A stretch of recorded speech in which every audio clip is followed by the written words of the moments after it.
GMS is the only group that teaches that Ahba Bivens was Elijah. Giving all praise to Ahba Shemel Shabbat Shemakakodash. I'll make this real quick. I'm going to read this scripture first and foremost. First John 2, verse 19. They went out from us, but they were not of us. If they had been of us, they would not, no doubt, have continued with us. But they went out that they might be made manifest that they were not all of us.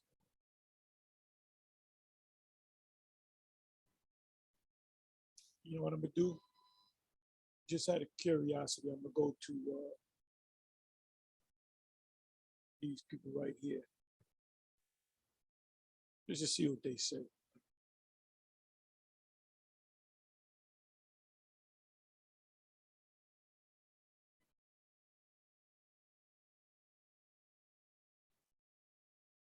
Bear with me for a minute.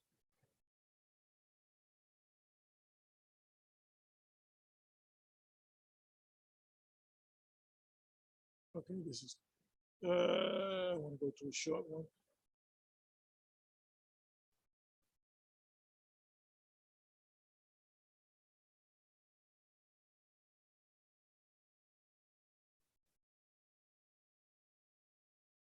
Okay, 19 verse, Cambridge Bible, the schools and colleges, the relation of these anti-Christian teachers to the Church of the Messiah. They were formerly nominal members, but never real members of it. They are now not members in any sense. Note the repetition, so characteristic of, I guess that's St. John, the S stands for St. John, of the key word us, right? Because there's one church. The 7 churches of Asia Minor was part of one big church. That's why John the Apostle was given the last book of the New Testament, the book of Revelation, to the 7 churches, not one church, but they all agreed, which means the Christian church. Really, it means the one true group that the Most High is dealing with, and that's GMS. It occurs 5 times in this one verse.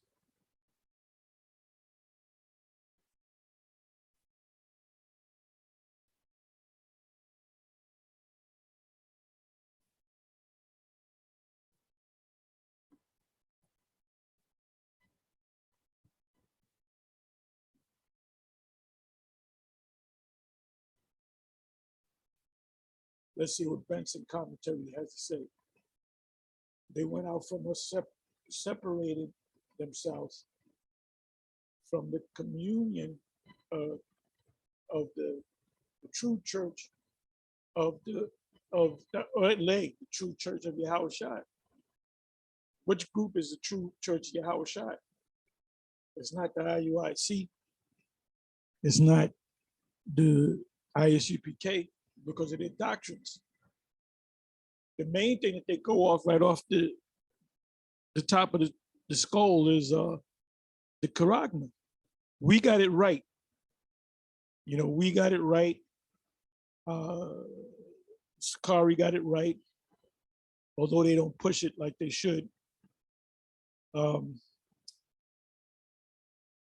HODC got it right, but they don't push it at all. You won't find no video. I'll be surprised if I find a video on them teaching it. They might mention it, but they don't push it out like GMS pushes it out. Anytime we find an article dealing with, the fulfillment of Revelation 13, we always do a video on it. So it goes on to say, hence it is one of the marks of the anti-type, inside joke, that he had that he had been once in the true church and a teacher by profession, but had left it or apostatized, but they were not of us. When they went, their hearts were before depart from the Most High. Because ultimately, these guys that break off from the GMS, they ultimately, if they continue to teach, I'm talking about one person comes to mind, Nazariah from Chicago. When he broke off, that's a long story. I'm not going to go all into it, but he taught everything that we taught. And then eventually, he stopped teaching that and he did his own thing.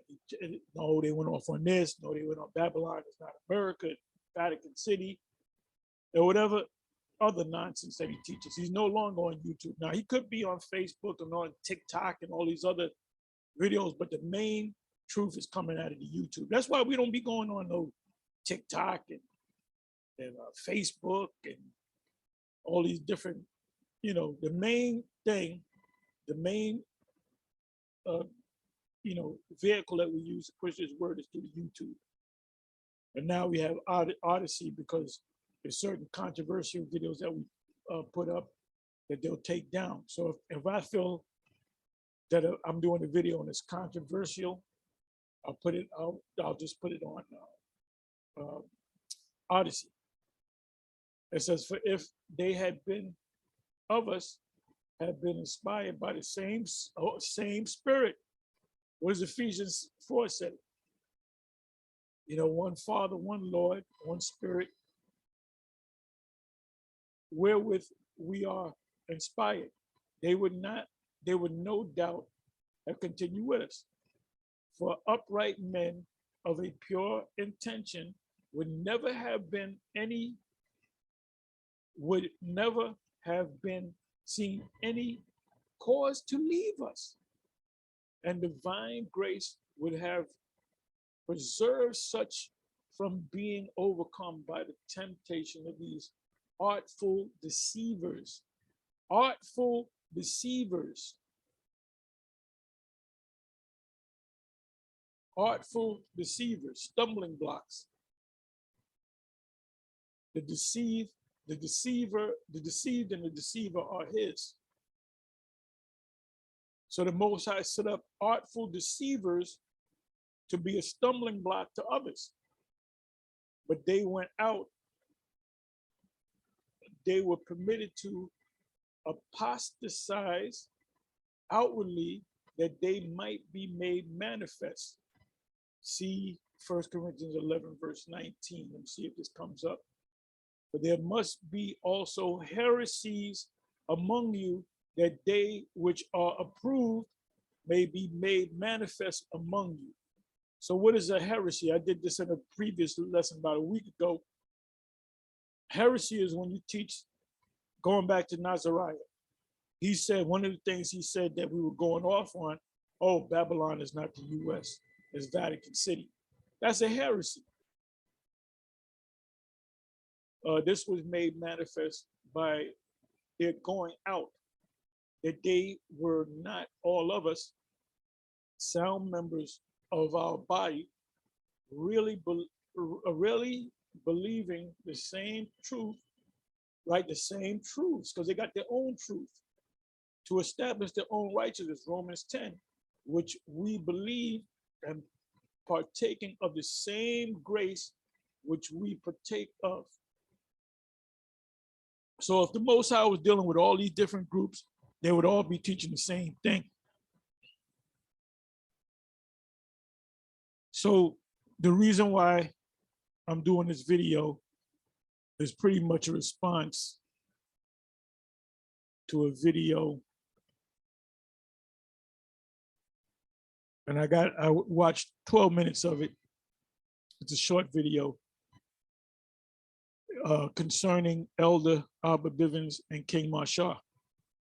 So the question is, and he's talking about the former head of the Mississippi camp, You know, when you were part of the camp, you believed that when it was told, you know, Abba Bivens is Elijah, Marsha's King, you know, all that stuff that we taught. And now you're questioning, the scriptures speak about doubting about question wherein cometh strife. Let me go to that real quick. Strife. I'm gonna look up the word strife. Spell that right. Sorry, I forgot the R.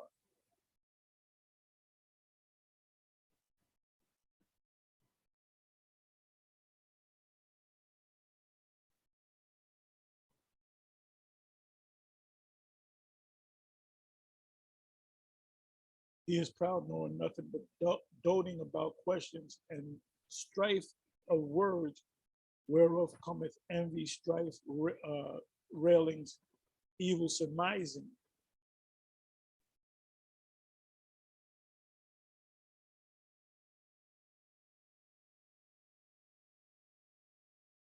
Hebrews 6, verse 16, for men verily swear by the greater, and an oath of for confirmation is to them an end of all strife. Because at the end of the day, if there's strife or heresies, you're supposed to straighten them out.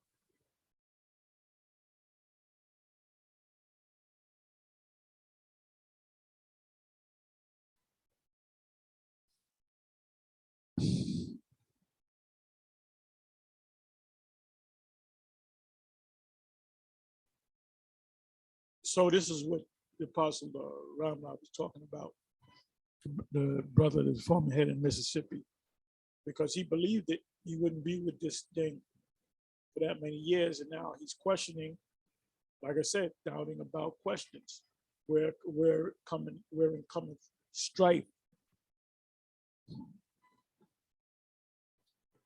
Because it's at the end of the day, if you don't believe that Abba Bivens is Elijah, pursuant to Matthew 11 and Matthew 17, where the Lord made it clear to the disciples, which became the apostles, he said, "This is." He didn't say, "Well, I think something tell me he might be Elijah." No, he said, "This is Elijah.